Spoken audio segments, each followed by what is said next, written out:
Face पे, ये cut eyes था पे यहाँ है, पे ये आर्म पे कट है, और ये दोनों नील है हाथों पे। ये हाथों पे ये नीला है। क्या पैर पे भी नीला है? स्वेलिंग थी, वो दवाइयाँ दे रखी हुई हैं। और इसके अलावा एक थाई में दिखा सकते दिखाना पड़ेगा, दिखाना पड़ेगा, तो सिस्टर को दिखाना। प्रॉपर नहीं होती। कोई बात नहीं, अगर नीला आ रहा है तो दिखाओ। ठीक है, रुक जाओ, कटिंग कर देंगे ना वहाँ से, लोअर काट देंगे। सिर्फ स्वेलिंग से ही ठीक कोई बात नहीं, वहाँ से लोअर फाड़ देंगे। और सर पे कहाँ और पर ना मुझे सर में सर आपकी नर्स अभी चेक करके गई है, वो कह रही है अंदरूनी है, आपको जो भी है वो ना कुछ दिख नहीं रहा है ऐसा। यहाँ पे भी देखो स्वेलिंग आपको दिख रही है, दिख रही है, प्रॉपर नजर आ रही यहाँ पे हाथ पैर में कहीं हाथ। वहां जूते पॉलिश कर घर में बैठ के। जय सिया राम, हरिओम।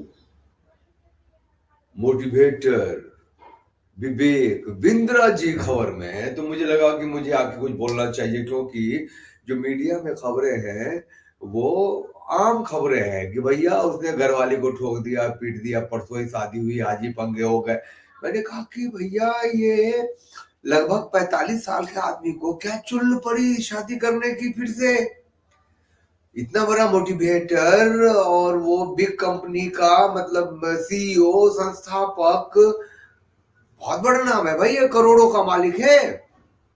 तो भैया इस उम्र में शादी करी और 2 दिन बाद ही पंगे हो गए। उसके पंगे में कह रहा है कि इनकी विवेक बिंद्रा की माँ से कुछ खटपट चल रही थी, तो वो गई थी, नई नवेली दुल्हन गई थी थोड़ा सेटलमेंट कराने के लिए, तो विवेक बिंद्रा ने उसी को ठोक दिया, ऐसा मीडिया में है। फिर मैंने कहा कि थोड़ा सा जान ले, पढ़ ले भैया, तो पता चला विवेक बिंद्रा जब 2.5 साल का था तो इसके पिताजी गुजर गए थे, इसकी माँ ने दूसरी शादी कर ली थी। 2.5 साल का जिसका बच्चा रहेगा तो औरत कब तक रहती, खैर। तो ये बहुत स्ट्रगल में खटा। अब ये इनकी माँ है, नाम भी लोग बता रहे हैं कि अपनी माँ को समझाने गए थे, पता नहीं, जिंदगी में उतार चढ़ाव होते रहते हैं। खैर, तो मेरे अंदर जो सवाल था कि ये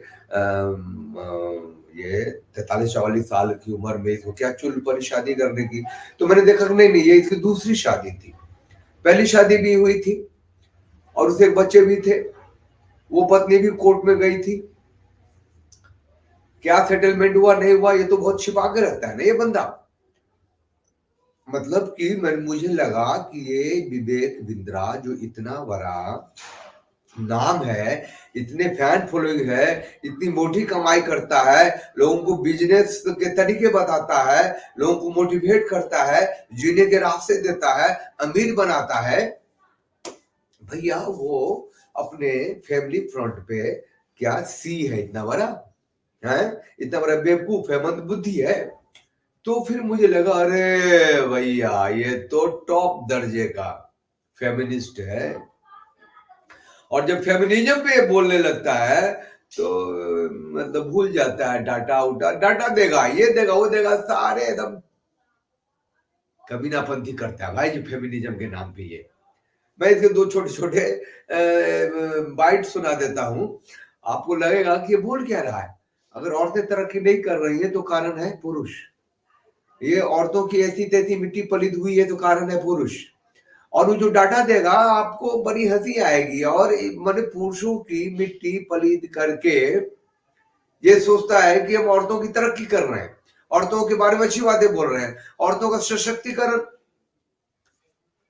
बहुत लंबा है, बहुत बोला है उसने, अपने छोटे छोटे करने हैं। और मेरा पॉइंट ऑफ व्यू यही है, मोरल ऑफ द स्टोरी यही है कि ये इतना बड़ा मोटिवेटर, बहुत बड़ा सी है निजी जिंदगी में, और इसको जो भुगतना पड़ा है, जो भुगतना पड़ेगा वो जस्टिफाइड है भैया। सुनिए, इस लेवल का ये धूर्त मक्कार का मीना है भाई साहब, इस लेवल का। अरे तेरी शादी हुई थी ना, बीवी थी ना, उसको अपनी कंपनी का सीईओ क्यों नहीं बना दिया यार? अब बच्चा पैदा करने की मशीन भले नहीं बनाया हो, बच्चा तो पैदा किया ना तुमने भी उससे, मतलब मोटिवेटर हो तो कुछ भी। ये 100% बकवास कर रहा है। फेमिनिज्म का मतलब ये होता है कि कुछ भी बोल दो, कहीं से भी कोई डाटा ले आओ। अरे आज की तारीख में 77% भारत में स्त्रियों का लिटरेसी रेट है और 84% पुरुषों का है। क्या पागलबंदी है ये? सवा साल चिल्लाया जा रहा है और पुरुषों की जो एम्प्लॉयमेंट रेट है उसमें 3% का इजाफा हुआ है और औरतों के एम्प्लॉयमेंट रेट में 97% का इजाफा हुआ है। वो बहुत ही जायज है क्योंकि वो अब एजुकेशन में जो आने लगी पिछले 20 सालों से, जॉब में आने लग गई तो रास्ते खुलते चले गए।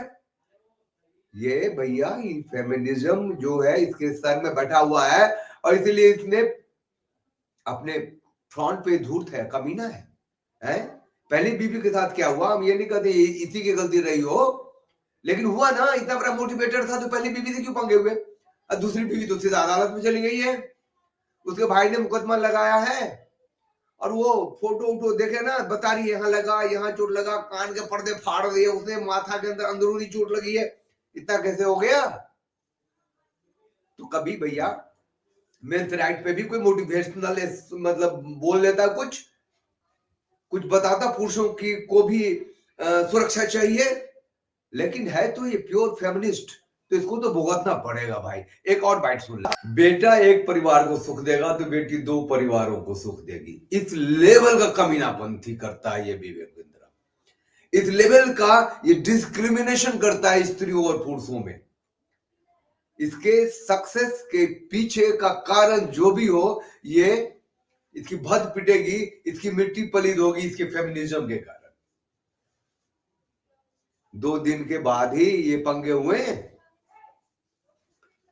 इसकी दूसरी बीबी जो यानिका, उसके भाई गया था थाने में एफआईआर लिखवाने, और ये करोड़पति नहीं अरबपति है, जरा ध्यान से आप लोग सुन लीजिए।